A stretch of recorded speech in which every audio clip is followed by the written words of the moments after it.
اور جو یہ ہماری ایگریکلچر یونیورسٹی مین چیزیں جو ہے بانڈی پورہ میں وہ جو ترقی ہو جس کو ہم کہیں گے وہ چیزیں نہیں. اور تو میرے اس الیکشن میں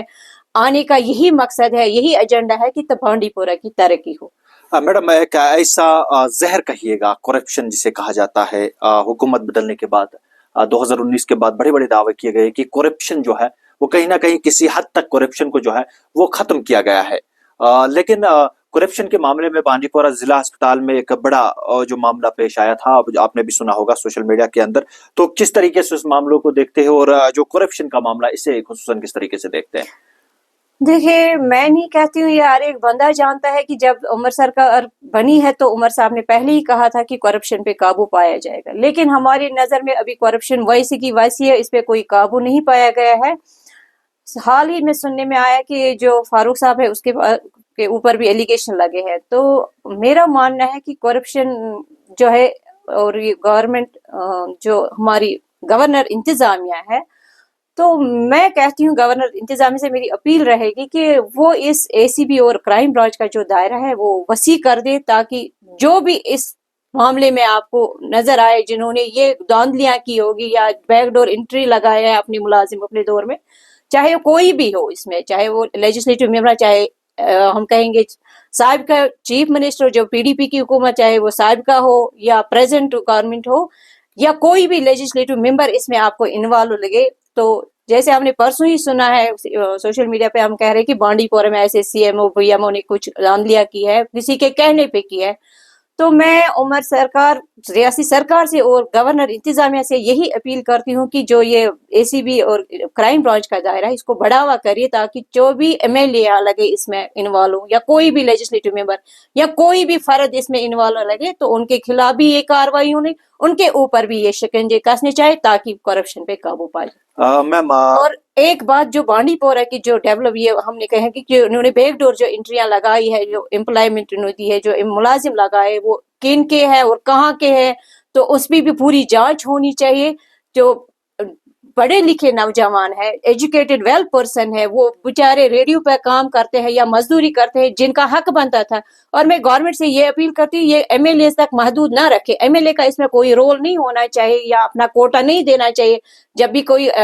یہ ریکروٹمنٹ ہوتی ہے تو ایم ایل اے اپنا کوٹا لے کے جاتے ہیں, یہ میرے ہے ان کو لگا. تو میرا ماننا ہے, میں ریاستی سرکار سے اپیل کرتی ہوں, عمر صاحب سے یہ کہنا چاہتی ہوں کہ آپ اپنے دعووں پہ وعدوں پہ قابو کریے, قابو رکھیے, جو آپ نے بولا ہے ان پہ آپ کام کیجیے. چاہے بھی کوئی بھی اسمبلی ممبر جو ہے اس میں پایا جائے اس کے اوپر بھی یہ شکنجے کسنے چاہے, اور جب بھی یہ ریکروٹمنٹ ہو وہ ایس ایس آر بی کے تھرو ہونے چاہے, تو پراپرلی ٹرانسپیرنسی ہونے چاہیے, میرٹ بیسس پہ ہونے چاہے, تاکہ کوئی ایم ایل اے کا اس میں کوئی رول نہیں ہونا چاہیے, نہ ان کا کوئی فرد ہونا چاہیے اس میں. اگر اس جو پرسوں بانڈی پورہ کے ہیلتھ سیکٹر میں جو بات اٹھی, اگر اس میں کوئی ممبر آپ کو نظر آئے جنہوں نے یہ کام کیا ہے ان کے لیے بھی یہ قانون بنا چاہے, ان کو جیسے فاروق صاحب کے اوپر کیس دائر ہوا ویسے ان ایم ایل اے کے لیے اوپر بھی یہ شکنجہ کسنا چاہیے. میم کاجول لیبر ڈیلیویجر یا ایس پی اوز کی بات کرتے ہیں, ایک تو کم تنخواہ پہ کام کرتے ہیں اور ایسے میں وہ بھی وقت پہ تنخواہ کا نہ ملنا, واگزار نہ ہونا, کافی دقتوں کا سامنا کرنا پڑتا ہے. ایسے میں وہ بڑا دن جو ہے عید کا آنے والی ہے, ہم نے سنا یا جس طریقے سے فون کالز ہم نے ریسیو کیا ہے کہ کاجول لیبر ڈیلیویجر یا ایس پی اوز کی تنخواہ اب تک واگزار نہیں ہوئی ہے.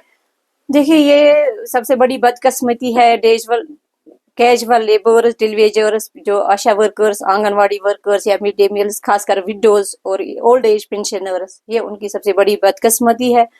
لیکن میرا ماننا ہے جو عمر صاحب جب ان کی سرکار بنی تھی تو انہوں نے اپنے مینیفیسٹو میں کہا تھا ان ایمپلائمنٹ پہ قابو پائیں گے, ختم کریں گے, روزگار دیں گے, 1000 نوکریاں دیں گے. وہ اس پہ کوئی کام ہوا نہیں. خاص کر انہوں نے یہ کہا تھا کہ ہم فیز وائز جو ڈیلیویجرز ہے, کیجول لیبرز ہے, ان کو پرمٹ کریں گے, ان کو ریگولائز کیا جائے گا. لیکن وہ فیز ابھی آیا نہیں. تو کم سے کم ان کو تو ذہن میں ہونا چاہیے کہ جو آج بڑا مہینہ تھا, مبارک مہینہ چل رہا تھا, تو اس میں بھی کیجول لیبر ڈیلیویجرز کی جو سیلری پینڈنگ ہے, کئی مدعیوں سے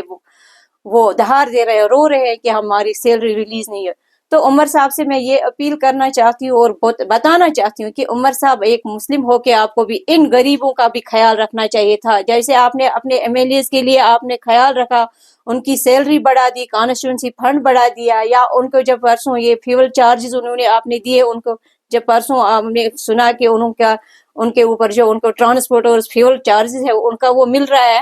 تو جب اس کو اپنے MLA یاد رہے, یہ لیجسلیٹو ممبران یاد, اس کو یہ ڈیلیویجروں کا خیال نہیں آیا, جو ڈیلیویجر سب پرمنٹ ملازم سے زیادہ کام کرتے ہیں اور چھوٹی سی 9,000 تنخواہ پہ وہ کیا کرتے ہیں, ان کے پیچھے بھی فیملی ہے. تو اس کو یہ ذہن میں ہونا چاہیے. اور میں آپ کے مادھیم سے عمر صاحب سے یہ اپیل کرنا چاہتی ہوں کہ کم سے کم آج اس مبارک مہینے میں اور اس دن پہ ان کی جو سیلری پینڈنگ ہے کئی دہائیوں سے, وہ ان کو آج ریلیز ہونی چاہیے, ملنی چاہیے, تاکہ ان کے پیچھے بھی ان کے بچے ہیں وہ بھی عید اچھی طرح سے کر پائیں. ایک آخری سوال میم آپ سے رہے گا کہ ڈاؤن ٹاؤن کے اندر جو جامع مسجد ہے, تاریخی جامع مسجد ہے, جہاں پر میر ویس مولوی عمر فاروق کا نماز ادا کراتے ہیں, تو ایسے میں پچھلا جو جمعۃ الوداع تھا اس پہ بھی اسے وہاں پہ بند کیا گیا, اس کے تمام راستے بند کیے گئے, نماز ادا کرنے نہیں دی گئی انتظامیہ کی جانب سے. اور ایسا پہلی بار نہیں, پچھلے 6 سالوں سے یہ چلتا آتا ہے کہ بڑا دن جب بھی ہوتا ہے تو اس مسجد کو بین کیا جاتا ہے. اب اگر جمعہ کے دن یا آج شب قدر ہے تو کس طریقے سے دیکھتی ہے اور کیا کہنا چاہیں گے اس معاملے پہ؟ کیا وہ مسجد کھلنی چاہیے کیونکہ اس سے مسلمانوں کے سینٹیمنٹس اس مسجد سے زیادہ جڑے ہوئے ہیں؟ دیکھیے, میں ریاستی سرکار سے اپیل کرتی ہوں کہ جو یہ مسجد بڑی ہے, یہ مرکزی مسجد ہے جہاں سے ہر روز مہینوں میں کیا پہلے بھی نماز ادا کی جاتی تھی, تو آج اس پہ بین لگانا یہ اچھا نہیں ہے. تو جو بین آپ لوگوں نے لگائی ہے وہ اس پہ اٹھنی چاہیے. یہ بڑی مسجد ہے, مرکزی مسجد ہے اور سری نگر کی سب سے بڑی مسجد ہے, ہر ایک اس مسجد میں نماز پڑھنے جاتا ہے, تو بین لگانے کا کوئی مقصد ہی نہیں ہے. آج اس مقدس دن پہ اور اس مقدس رات پہ تو اس کا کھلنا ہی ضروری ہے, تو آج اس پہ یہ کھلنی چاہیے, اور تاکہ سری نگر جو نہیں, ہر ایک ڈسٹرکٹ کا جو وہاں نماز پڑھنے جاتا ہے ان کے لیے کوئی پریشانی کا سامنا نہ ہو, تو وہ مسجد کا کھلنا بہت ضروری ہے. میں ریاستی سرکار سے اپیل کرتی ہوں کہ اس پہ کوئی بین نہ ہو آج کے دن پہ. اور پرسوں بھی ہم نے سنا ہے کہ وہاں نماز نہیں پڑھنے دی, تو مگر یہ غلط ہے, اس پہ کوئی یہ کاروائی ہونی چاہیے, کھلنی چاہیے, اس پہ کوئی بین نہ ہو. تو میں عمر صاحب سے یہ اپیل کرتی ہوں آپ کے مادھیم سے, وہ اس مسجد کو آج کھلا چھوڑے تاکہ لوگ عبادت کریں. یہ عبادت کی رات ہے, اس میں جتنی عبادت ہو اتنی بہتر و افضل ہے. تو اس مقدس دن پہ آنے والی عید ہے, تو اس پہ مسجد کا کھلنا بہت ضروری ہے, مسجد کھلی ہونی چاہیے. چلیے میڈم, آپ کا بہت بہت شکریہ. ہمارے ساتھ بانڈی پورہ کے وٹ پورہ علاقے سے تعلق رکھنے والی مشہور اور معروف سماجی کارکن حامدہ جان جی تھی, جن سے ہم نے کئی مدعوں کو لے کر بات کی. ہم مزید ایسے شمارے لے کر ہم آپ کی خدمت میں حاضر ہوں گے. اب بنے رہیے گا امیزنگ ٹی وی کے ساتھ.